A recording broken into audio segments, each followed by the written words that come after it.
Investors ప్రపంచం అంతా నమ్మకాన్ని కోల్పోయారు. మేము కష్టపడచ్చు, కానీ పెట్టుబడి పెట్టడానికి సహకరించడానికి వచ్చే వ్యక్తులు రారు. ఇప్పుడు సింగపూర్ గవర్నమెంట్ వాళ్ళతో మాట్లాడాలి, వస్తారా రారా? అంత ఈజీగా రారు. వాళ్ళ అనుభవం వాళ్ళకుంది. మన కోసం వాళ్ళు డబ్బులు పోగొట్టాల్సిన పని లేదు. ఇలాంటి రాష్ట్రాలు, ఇలాంటి దేశాలు కొన్ని వందలు ఉన్నాయి వాళ్లకు. ఆ దేశాల్లో చేసుకోగలుగుతారు ఏదైనా హెల్ప్ చేయాలన్నా. మనకే చేయాల్సిన అవసరం లేదు. రెండోది, పెట్టుబడులు పెట్టే వాళ్ళందరికీ ఈ రోజు బాగానే ఉంది, మళ్ళా ఈ భూతం ఇక్కడ ఉంటుంది కదా, ఈ దుర్మార్గుడు ఉంటాడు కదా, ఉన్నప్పుడు రేపు కథ ఏంటి, మేమెందుకు రిస్క్ చేయాలి మీ రాష్ట్రానికి అనే ఆలోచన ఉంటుంది. ఒక బ్రాండ్ ఇమేజ్ మొత్తం సఫర్ అయిపోయింది. ఎవరిని అడిగినా ఇంకా కూడా ఆలోచిస్తాం, చేస్తాం, అన్ని బాగానే ఉన్నాయి, మీ ట్రాక్ రికార్డు బాగుంది, మీ రాష్ట్రంలో మళ్ళా నమ్మకం ఏంటి మాకు, మీరు ఎట్లా అష్యూరెన్స్ ఇవ్వగలుగుతారు అని అడిగే పరిస్థితి వచ్చింది. This is the case study. ఒక వ్యక్తి అధికారాన్ని తీసుకుని భావితరాల భవిష్యత్తు నాశనం చేశాడు. ఒక శాపంగా మారాడు.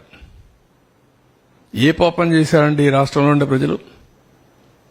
రాజధాని లేదు అని చెప్పుకొని పాపం ఏం చేశారు వీళ్ళు? ఇక్కడుండే వాళ్ళు ఒకే అవకాశాల కోసం బయట పోతే పర్లేదు, కానీ ఇక్కడ అవకాశాలు లేక బయట పోవాల్సిన కర్మ ఏం పట్టింది? తెలివితేటలు లేవా? ఇక్కడ వనరులు లేవా? ఇక్కడ అవకాశాలు లేవా? ప్రపంచంలో ఉండే ప్రతి ఒక్క వ్యక్తి ఇక్కడికి వచ్చే అవకాశం ఉంది. గోదావరి, కృష్ణ, పుణ్య నదులున్నాయి, బంగారు పండించే భూములున్నాయి, రైతాంగం ఉన్నారు. Andhra Pradesh rice bowl of India, దేశానికి అన్నం పెట్టిన రాష్ట్రం ఇది.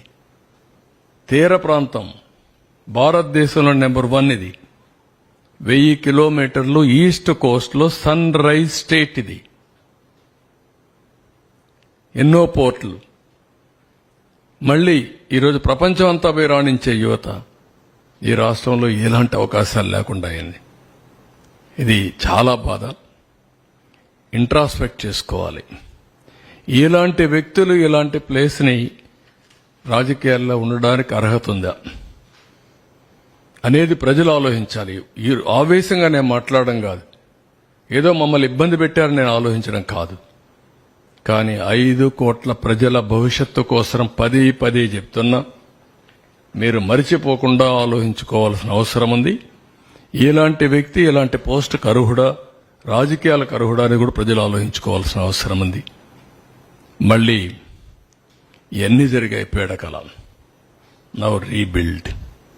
ఎట్లా రీస్టార్ట్ చేయాలి, ఎట్లా రెస్టోర్ చేయాలి ఇన్వెస్టర్స్ కాన్ఫిడెన్స్, బ్రాండ్ ఇమేజ్ మళ్ళా అంచెలంచెలుగా నమ్మకాన్ని కల్పించాలి. Vision to create a world class capital which Boost the image of the state and improves the confidence of the people. మళ్ళా ప్రజలకు నమ్మకం రావాలి, మళ్లీ రాష్ట్రం నిలబడాలి.